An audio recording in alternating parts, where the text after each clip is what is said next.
Hey folks, welcome to Phantoms and Monsters Radio. Now, tonight we head into Ohio, a state with a long and deeply unsettling history of unexplained encounters. Rivers, rail yards, forests, farm roads, and suburban neighborhoods all become part of the same pattern. A pattern filled with humanoids, upright canines, winged entities, strange intruders, and creatures that witnesses still struggle to describe years later. Now, some of these reports are frightening because of what was seen. Others are frightening because of how the witnesses reacted, the dread, the nausea, the paralysis, the sense that something intelligent was present and aware of them. These are the kinds of cases that stay with people, and tonight we're going to walk through them one by one. So we begin in Loveland, Ohio, an area already tied to one of the state's best-known legends. But this account is not a recycled story from decades past.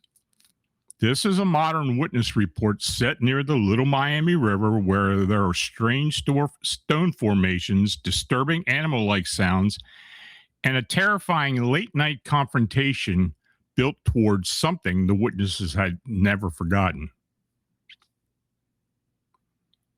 Now, Jack T. had been living in a small, aging cabin on Davis Road in Loveland, Ohio, sharing the place with a friend. A narrow creek ran beside the property and fed directly into the Little Miami River, only a short distance away. Now, from the moment he moved in late summer 2013, the area felt different, as if something unseen were already nearby. Now, while exploring the creek, Jack began to notice carefully stacked stone towers in the shallow water and along the banks. Now, these formations appeared deliberately placed rather than randomly deposited by flowing water. Now, what unsettled him most was that the stacks never stayed the same. He would return the next day to find them shifted, rearranged, or multiplied in new locations. Now, at first, he tried to rationalize it as an erosion or shifting water, but the pattern suggested intent. With the rearrangements came an unnerving sensation of being watched. Now, as autumn progressed, strange sounds began drifting through the surrounding woods. Now, at first, they were distant, like animals fighting or crying out in distress. There were hissing breaths, low growls, sharp screeches, and a haunting vocalization similar to a wounded raccoon or a deer's warning call. The sounds grew closer as the weeks passed, circling the forested hills behind his cabin. Jack noticed something even stranger. When he focused on the noises or mentally called out to them, they seemed to respond, drawing nearer, as if something was acknowledging him. So by early December, the first snowfall blanketed the hills. One night around 10 p.m., Jack stepped onto the back patio and heard the sounds again, this time directly behind the cabin on the wooded slope. The security light cast a pale glow across the falling snow in the tree line. Then he saw them. Two red glowing eyes appeared in the darkness, fixed on him. Now, at first, he assumed he was watching a predator stalking prey. Then the eyes shifted and locked directly onto him. The large black mass surrounded them, barely visible against the night. And when one eye suddenly rose higher than the other, followed by the second, Jack realized the figure was standing upright. The thing began moving toward him, descending the hillside in a steady, deliberate path. He could hear it now. Heavy thumping footsteps crushed through the brush and uneven ground, growing louder with each step. The shape felt enormous, far larger than any animal he had ever encountered. The air around him seemed charged, as if it had been drawn its attention by acknowledging it. Now, as it closed within a few dozen yards, panic overtook him. Jack turned and ran, vaulting over a motorcycle in the yard and slamming into the house. He bolted upstairs, bursting into the room where his friends were playing video games.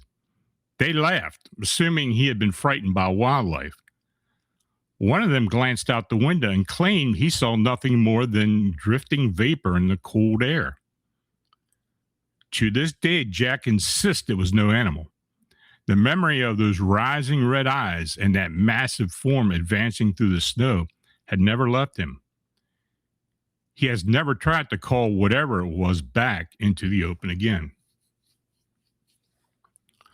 So from Loveland, we move northwest to Defiance, where one of Ohio's strangest and most controversial creature cases exploded into public view. This next encounter adds all the ingredients of folklore and absurdity, but also multiple witnesses, a physical assault, and even alarm to draw police attention.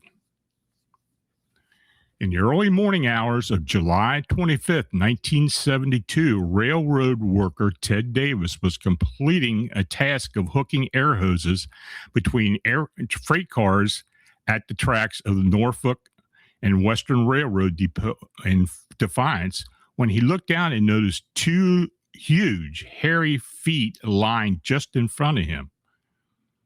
Looking up, he encountered a towering creature, estimated range from 6 to 9 feet, hunched forward, covered in hair with a vaguely canine face.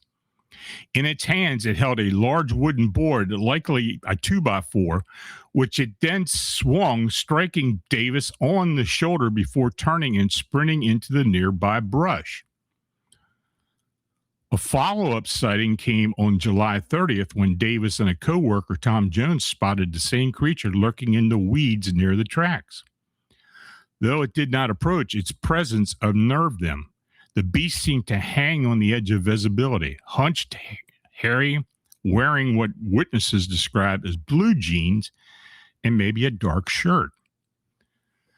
Now, in the days that followed, a third witness, a grocery store employee driving home late, claimed that a large dog-like creature ran across the road in front of his car around 4 a.m., matching earlier descriptions of the bipedal wolf-headed beast. Faced with mounting reports, Defiance Police Chief Donald Breckler eventually spoke publicly. "We didn't release it to the news media when we first got the reports, but now we're taking it seriously. We're concerned for the safety of our people." That creature became known in media and folklore as the Defiance Wolfman, or the werewolf of Defiance. The descriptions were consistent. bipedal upright humanoid canine hybrid, 6 to 9 feet tall, covered head to toe in dark fur or hair, large, hairy paws with claws, wearing blue jeans and a dark shirt, carrying and wielding a 2x4 or board. Active during pre-dawn hours near railroad tracks, yards, or highways.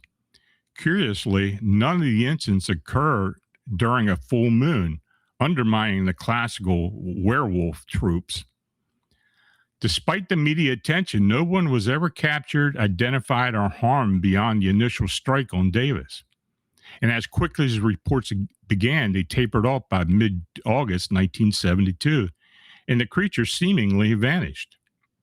Now, in subsequent years, the legend has persisted in Northwest Ohio, spawning local lore and multiple retrospective articles and podcasts.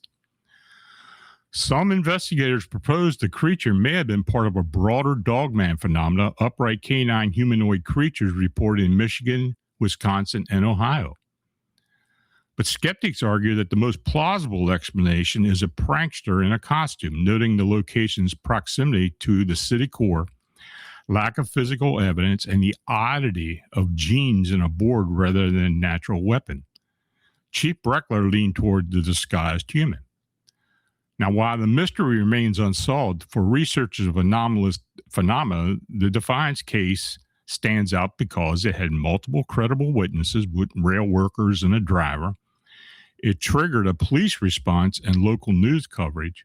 It included physical interaction, the board strike, rather than just mere distant sighting. It intertwines classic werewolf imagery with distinctive elements like the jeans, the board, the railroad yard setting. So now we turn to Mount Vernon, where a cluster of bizarre humanoid sightings surfaced within the same general time period. What makes these reports stand out is not just the appearance of the entities, but the consistency of the emotional and physical effects on the witnesses, including fear, sickness, shock, and confusion. So in the summer of 2018, there was a series of 3 unexplained humanoid sightings in Mount Vernon, Ohio area. And to this date, there has been no known explanation.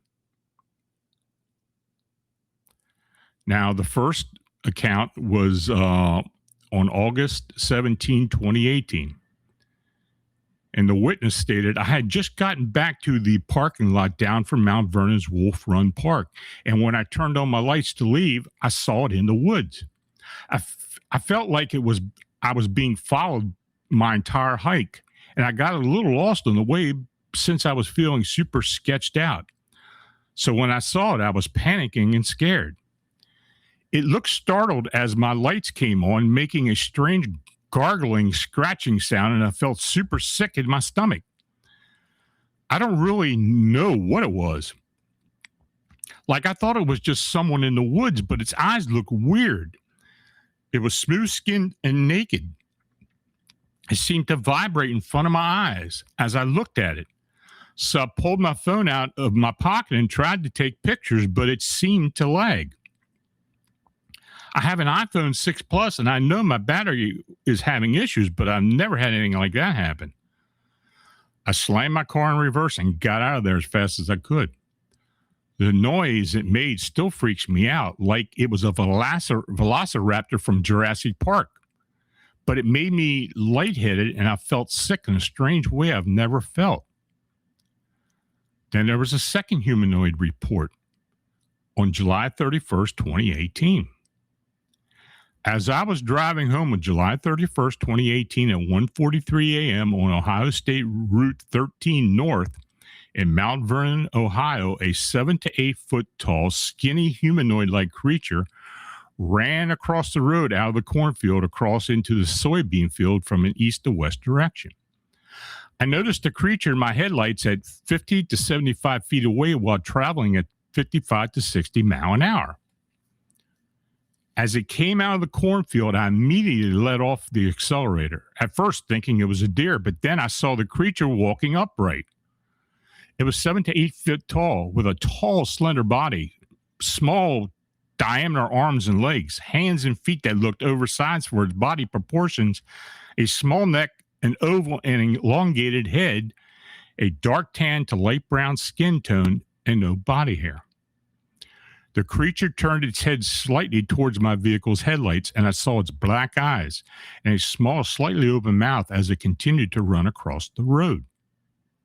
It barely took 2 to 3 steps, and it was across the road at a tremendous rate of speed.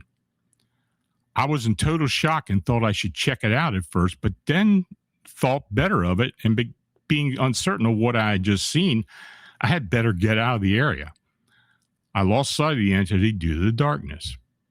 I'm a 24-year-old United States Air Force retired aircrew veteran with a top secret security clearance.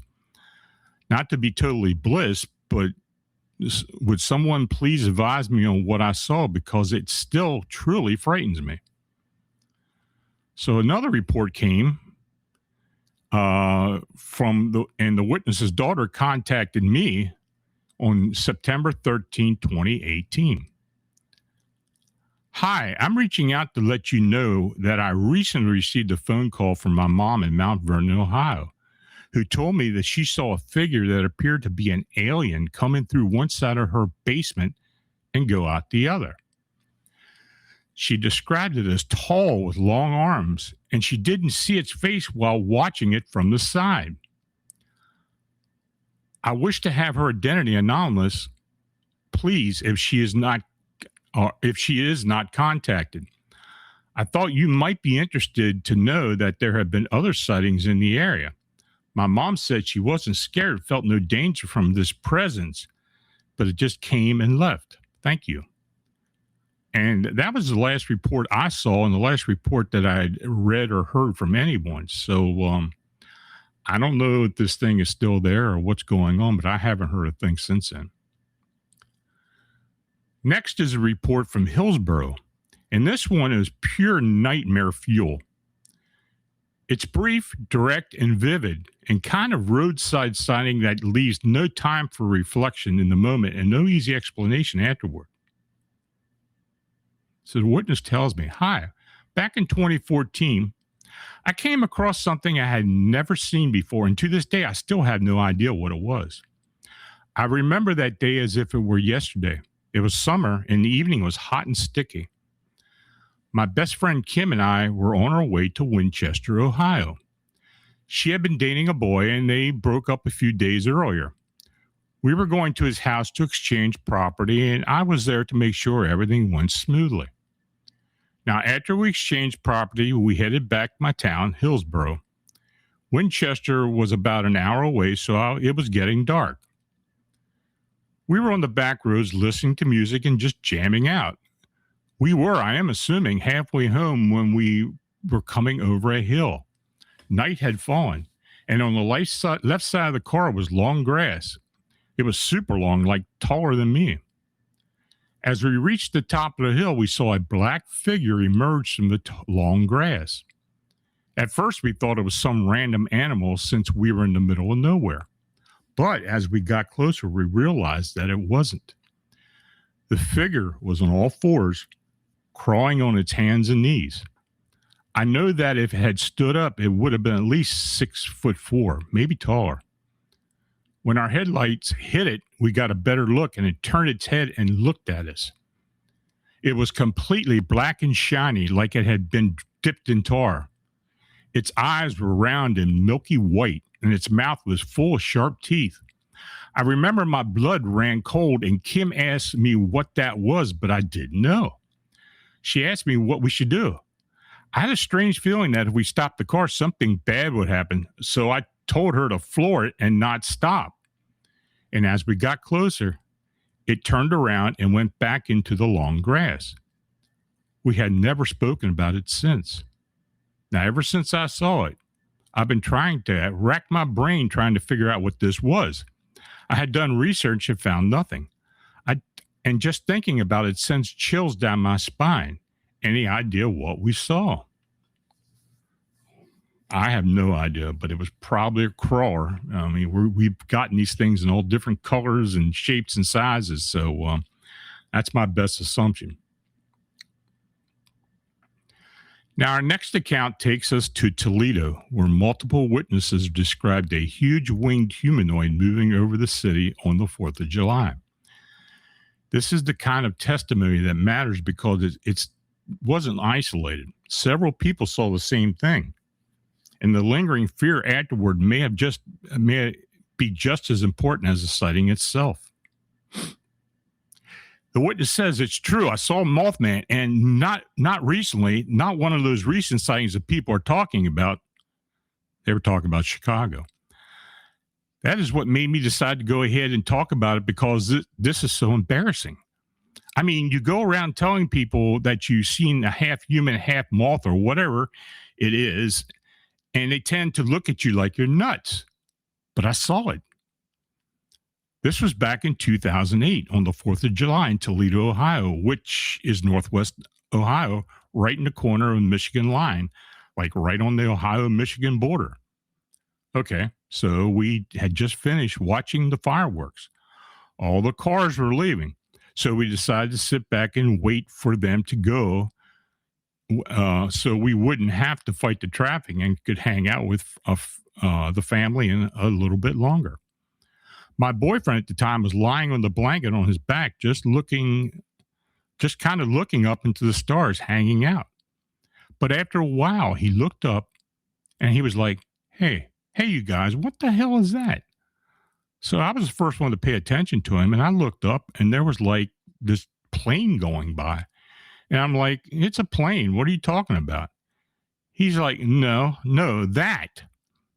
And there was this huge black mass that clearly blocked the light from the stars as it flew by, but it moved slowly. I do remember that like it was slowly flying, but not like a bird. A bird has to fly fast. This thing was super slow and huge. Like, think of how big you would think of a pterodactyl being. That's how big this thing was.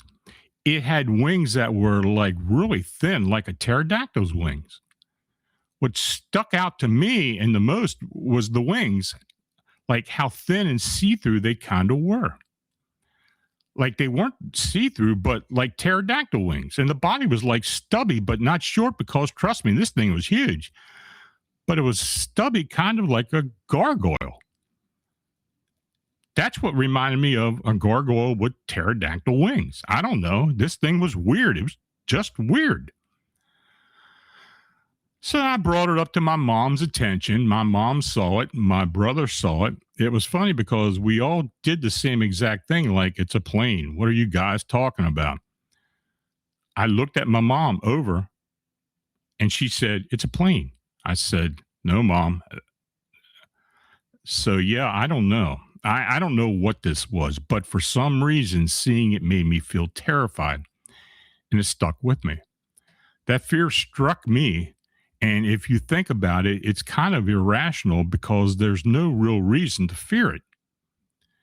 It was not coming towards us. It was just flying. It could have been something else, but I know it wasn't, because I saw with my own eyes. But everyone tried telling me that it was, like, oh, no, it could have been Mothman. It couldn't have been the Mothman because it's not Point Pleasant. That's in West Virginia. This is Ohio. Okay, people in Michigan are seeing it now. And I'm ecstatic that they're reporting it because it validates what I've been trying to tell people. Now, nobody wanted to believe me, but now people are actually coming forward and reporting it, and that was something I never did. I didn't even know you could or knew how. What do you do? Who do you call to report something like that? Do you call the cops? Oh, there's some sort of weird, mothy, human-like thing flying through the sky. Like, no, I barely even wanted to tell my friends, let alone report it. How do you report something like that? But apparently there's a way, since people are reporting it. But there was one time I told someone this story, and it helped me feel validated as well. I went to tell someone about it when I was drunk, because it was the only thing I could admit to. And before I could even tell him what I saw, I was talking about how I saw something and that it was on the 4th of July. That's all I said. And he said, flying? And I was like, yeah. He's like, in the sky, like a human flying thing? I'm like, yeah. He's like, I saw it. I was there. He said he was at his friend's house, and when I saw it, I was just flying towards the woods where it was just flying toward the woods where he was. He was in the woods. He said once it got to the tree line, which would have been out of my sight, that it kind of turned and like swooped down and flew within 20 foot of them. They were sitting across a bonfire, and this thing just flew right past them, and they didn't get a real good look, but they did get a good enough look to see that it was human looking and it had wings. And when they were trying to explain it to the other people that were at the fire, they didn't get a chance to see it. They all thought that they were just drunk and crazy and didn't believe them either. So that's my story. I say Mothman. It was actually a mass sighting. A lot of people, including everyone I was with, saw it. The people at the bonfire saw it. There are probably other people there at the fireworks that night who saw it. And to my knowledge, none of us reported it. It was not even reported. If it had been reported, it wouldn't have been like in the reports with all these other people, but apparently it wasn't. I mean, it's not like an awesome, scary story. I didn't see it up close. It didn't swoop down and fly away right in front of me. But I was close enough to know that it was not natural. It was not normal. It was not something that I've ever seen before in my life, or I'm pretty sure most other people have ever seen before in their lives. There are things out there that we just don't understand, and that's the truth. I know what I saw. I'm putting it out there. This is me reporting it. This is my report. I saw Mothman, and I'm glad to get it off my chest. Now, something I forgot to mention. For some reason, this left me with a fear that wouldn't go away for weeks. I couldn't sleep because every time I closed my eyes, I would see this thing. I had nightmares of it landing on my roof or looking in my windows. And even though I knew this fear was irrational, it wouldn't leave. It was strange that just seeing it would leave me so terrified for no reason. Now, I have to tell you, now this was 2008, and there have, as you know, when we started looking into this phenomenon in Chicago or in the Chicagoland area, we were getting other reports of sightings in Michigan, Ohio, and other parts of Indiana. These winged humanoids and pterodactyl-like beings have been reported in the upper Midwest and in the Rust Belt areas for decades. It just so happens that when, all these sightings started within 250 miles of Chicago, then, everybody was interested in it. Then these other reports came out, and that's what happened here. Now, after that, we shift from creature encounters to something that may be just as disturbing. A quiet suburban home in Medina County becomes the setting for a bizarre episode involving strange radio interference, an unexplained black van, and a pale, silent intruder in the backyard. Hello, sir. I found your name while searching Google. Something happened to me that I just can't explain, and I'll admit I'm scared. My wife and I live in Medina County, Ohio, in the greater Cleveland metro area. We lived there for about 5 years in a 2-story house in a residential division. Last Thursday evening, I was working at my desk when I heard strange gibberish coming from the local FM radio channel.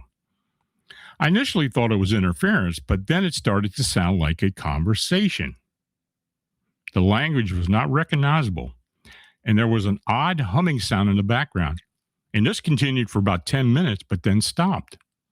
Later that night, while I was in the living room, the gibberish started again.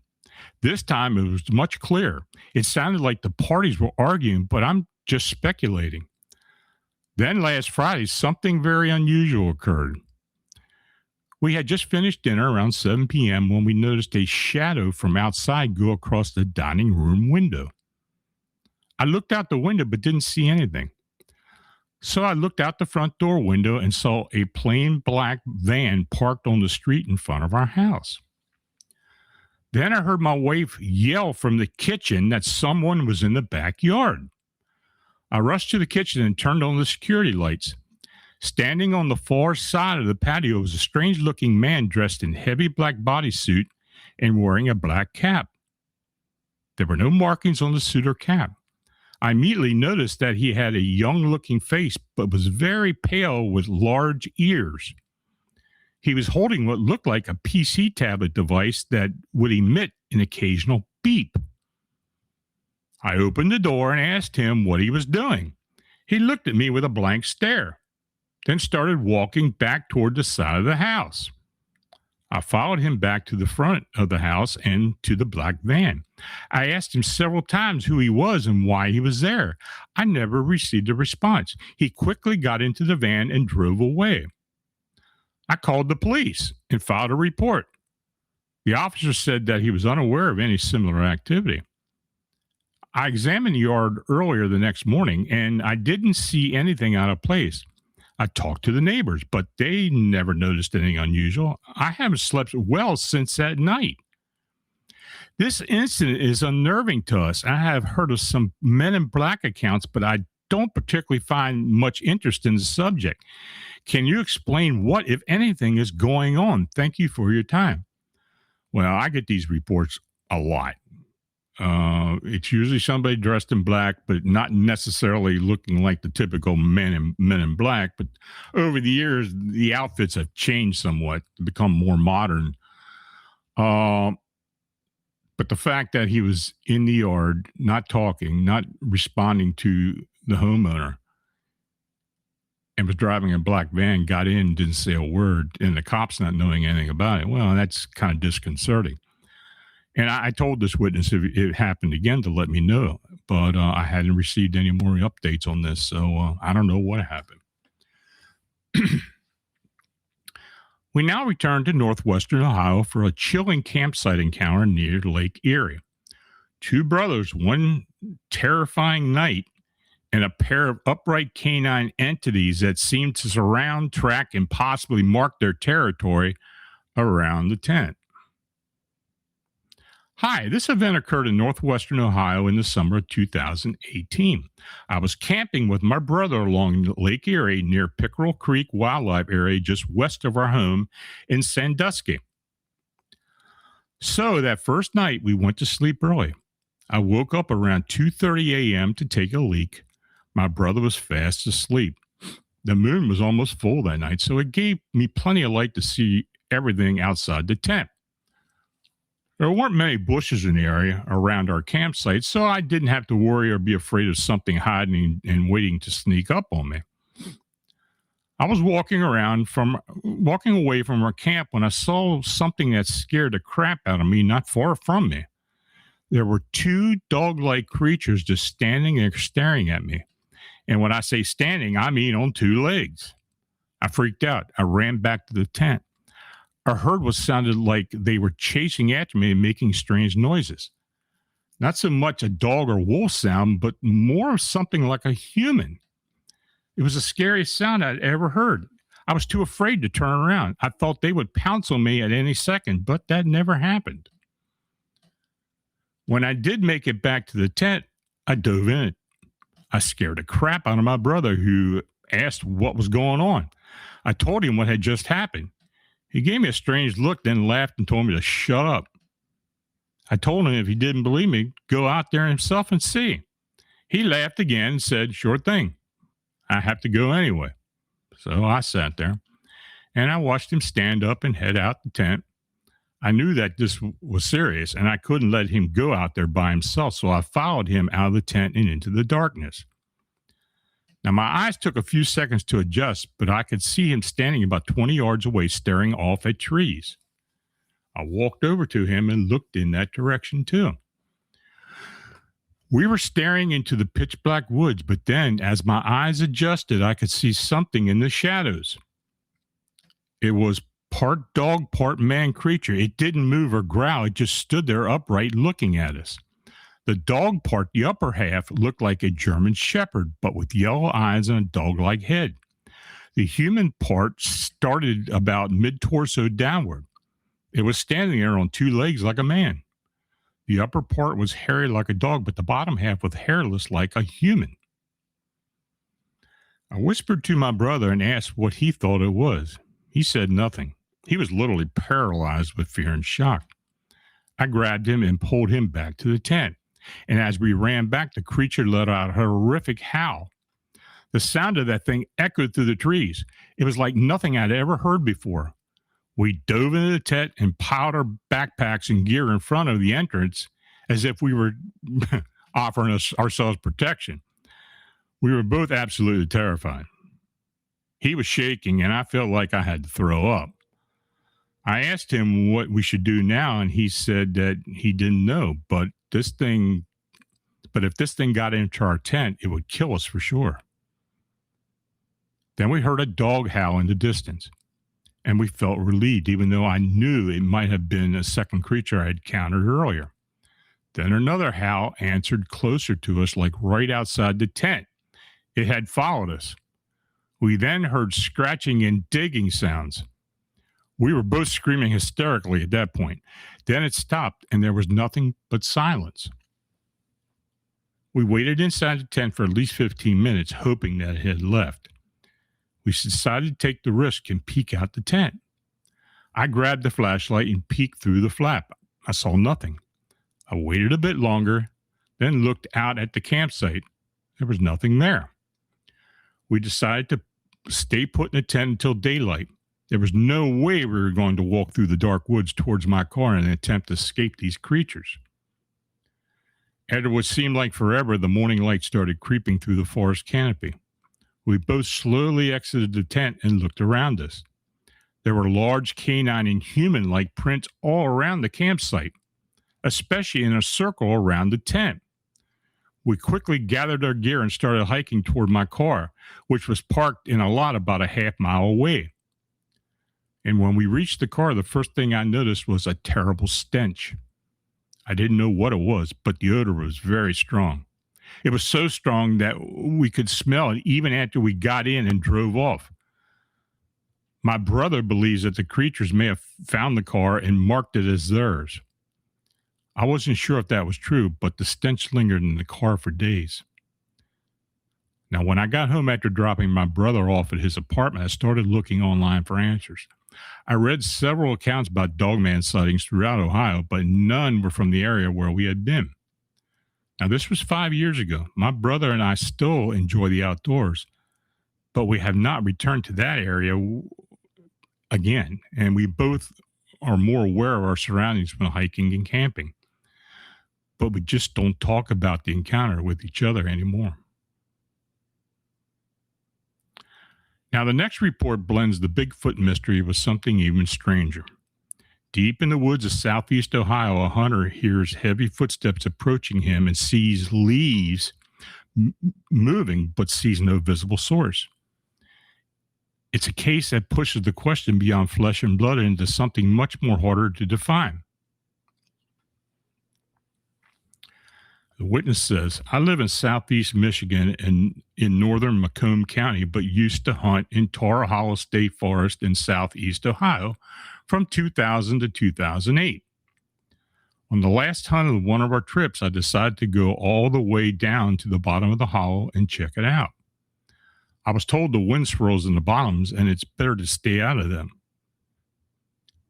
There were so many big buck signs down there that I couldn't help myself. I didn't have a tree to set up for my saddle, so I had my climber on my back. I set it up, climbed up 16 to 20 foot or so, pulled my bow up, and started my last hunt of the 10-day trip. Now, as the evening set in, the wind settled down to almost nothing. I heard what I thought was a deer coming toward me. Mind you, it was wide open hardlands, and I could see at least 100 yards in every direction. There was a very thick bed of dead leaves on the forest floor. They were very loud to walk through, even for a deer. And as the deer approached, I heard very loud footsteps getting closer. It sounded like a person walking through the leaves, not a four-legged deer. The thought of Sasquatch was not on my radar at the time, and I was a mile and a half from any road. So the chances of being a person were slim. I thought for sure a deer would come into view at any second. The sound was now right next to my tree. Well, it didn't show itself. I was straining to see whatever was making the noise without moving so much as to not get busted if it was a big buck. I could see the leaves moving as whatever this was walking. Now, how insane is that? I could see the leaves moving where this had been walking, but there was nothing to see, just crunch, crunch, crunch. I didn't know what to do. I was kind of freaking out. Whatever it was kept on going, and the sound of crunching leaves got quieter and quieter until it was obviously far enough away that I couldn't hear it anymore. I went in the same direction that I had taken to get there. I stayed in my stand for another half hour and finally managed to muster up the courage to get down and get out of there before it was pitch black out. The entire walkout was the most terrifying moment of my life. I told my dad and my buddy Candy what happened, and they later just blew it off. I can't blame them, as they didn't experience it. I had one strange thing happen previous to that incident. I was around 9 years old. My Uncle Kelly and I were walking up to the gas station at the corner of Baker Road and 23 Mile Road in New Baltimore, Michigan. This is back when Baker Road was all dirt. It's now a subdivision. Anyhow, there is an S-curve in the road because the Salt River runs next to the road. As we round to the last part of the S-curve, we're now in the half-mile-long straightaway that would take us to the trail that cuts through the fields to get to the gas station. I looked up and crossed the road right above where the trail to the store was. I saw two upright, all-black people. I would say walking left to right across the big road. One was tall, one was short. They spotted us and stopped in the middle of the road, spun around, and went back the way they came. The only thing was that the little one dropped on all fours and ran back as the tall one stayed up on two legs. This freaked me out bad. I thought my uncle was messing with me by having a couple of his friends do this to scare me, but he swore up and down that that wasn't the case. We never made it to the store. We turned around and went back to my grandparents' house. Another time I was hunting on our deer lease in the thumb of Michigan. I was 22 years old. I believe there were acorns hitting me while I was in the tree stand. They were coming at an arching angle, as if they were being thrown. I didn't think much of it until I heard everyone else's story. I still hunt to this day, although I may wait until I get a little before setting. I can see a little before setting out. Going out early and sitting an hour in the dark isn't an option for me anymore. Now, as we close the report sequence with another winged humanoid account, this time from a truck driver on a dark Ohio roadway. What begins as a near collision turns into a face-to-face encounter with a bat-winged being that reportedly rose from the road and flew away. So the witness says, I had an encounter with a winged creature myself and even posted the story of what happened to a group on Facebook that talked about things. I'm 32 years old and I had never seen a supernatural alien until last summer. I've always been and still am a skeptic, and to this day I try to convince myself that what I saw was actually a really big hawk or something, but I know I'm lying to myself. It was around 3:45 a.m. and I was driving west on 322 towards Chesterland, Ohio. I'm driving a Freightliner box truck with a load of newspapers. In the summertime of 2016 at night, there's always a layer of fog hanging down around the ground, and the moon was bright and the stars were out. Now, going around 50 miles an hour through the hills, I see the dark figure in the moonlight that was coming right at me. It looked huge, so I slammed the brakes and actually ducked down instinctively because I was driving right toward it at windshield level. I heard a big thud as the figure went over the cab and smacked into the flat aluminum box behind the cab at about 40 miles an hour. I kept my foot on the brake and came to a stop on the side of the road, probably about 75 yards from where the impact happened. Wondering if it had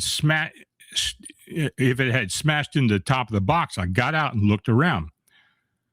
Now, the box wasn't smashed in, so I walked around to the back of the truck, and that's when I saw it in the moonlight, almost as clear as day.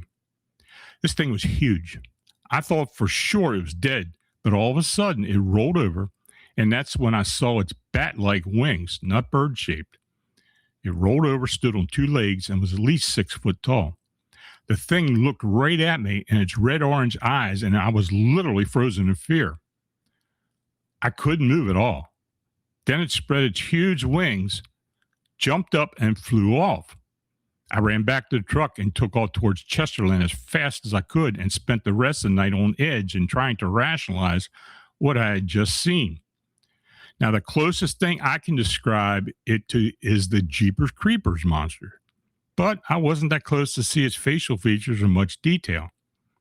Just a 6 foot tall bat-winged man with orange-red eyes. Now, I do that route from work every week, and every time I go through that stretch at 322, I get uneasy. It freaks me out to this day.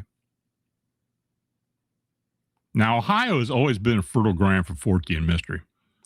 But when you put these encounters together, a large pattern begins to emerge. We are not looking at a single phenomenon confined to a single town or legend. We are looking at a wide spectrum of anomalies: upright canines, winged humanoids, pale humanoid intruders, cloaked or invisible entities, and other forms that seem to appear briefly, terrify witnesses, and then vanish. Now, what stands out most is the human response. Again and again, witnesses describe overwhelming dread, physical sickness, shock, sleeplessness, and the feeling that they've encountered, that what they encountered was not simply an unknown animal. Whether these cases represent cryptids, ultraterrestrials, interdimensional manifestations, unidentified beings, or something else entirely, they continue to leave a very real mark on the people who experience them. Ohio remains one of the most active and fascinating regions for these reports, and I have little doubt that more witnesses are still out there. Now, if you've experienced anything like this and had an encounter, an unexplained encounter with anything or a sighting, you can mail it or contact me at Phantoms and Monsters. And as always, thank you for listening. So let's start the questions and answers. All caps, please.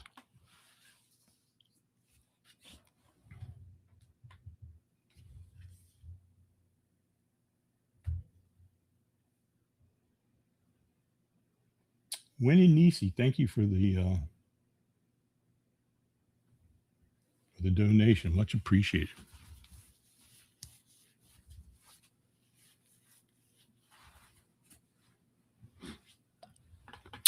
Sir Wolf, hi Lon. What's your best guess as to what these crawlers are? Part human, maybe. I don't know what they are. Honestly, I wrote a book and I have no idea. I still have no idea what it is. I hear all types of iterations of what these descriptions of these things. And although, are they an ultra-terrestrial type being? Probably. Do they live on our Earth plane all the time? I doubt it. They just seem like fleeting beings, very much like what the winged humanoid sightings are. I mean, are they related to them? They very well could be. But that's my best guess, and that's exactly what it is, a guess. I have no idea what these things are.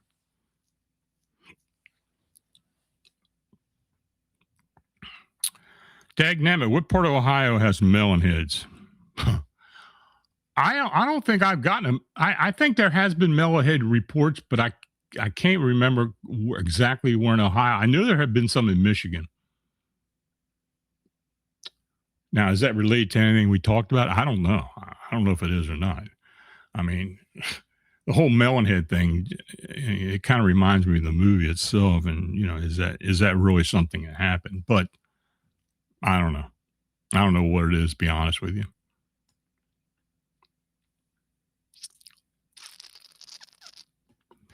Dagnammit, the Huron River monster in Milan, Ohio has both horns and tentacles on its head. Okay.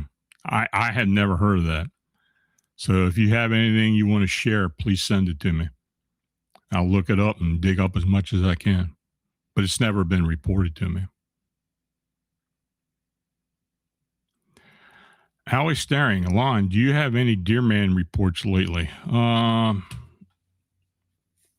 Not really deer man. I've had a few. I had one that was probably a not deer, but it looked more human than what a not deer would look like. It actually had a human face to it. I forget where that was exactly, but it was a report that I had received, and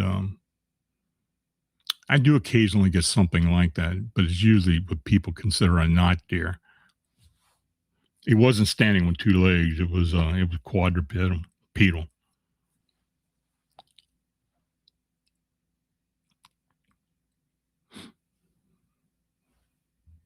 Anything else, folks?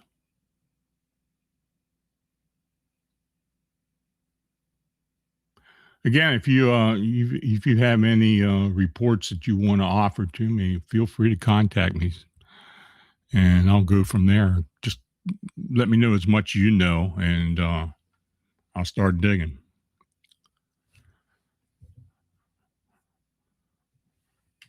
Okay, folks. Well, again, thanks again for coming. Stay aware, stay safe, and as always, keep looking into the unexplained. Have a nice evening. Have a great weekend. See you next Friday, and good night.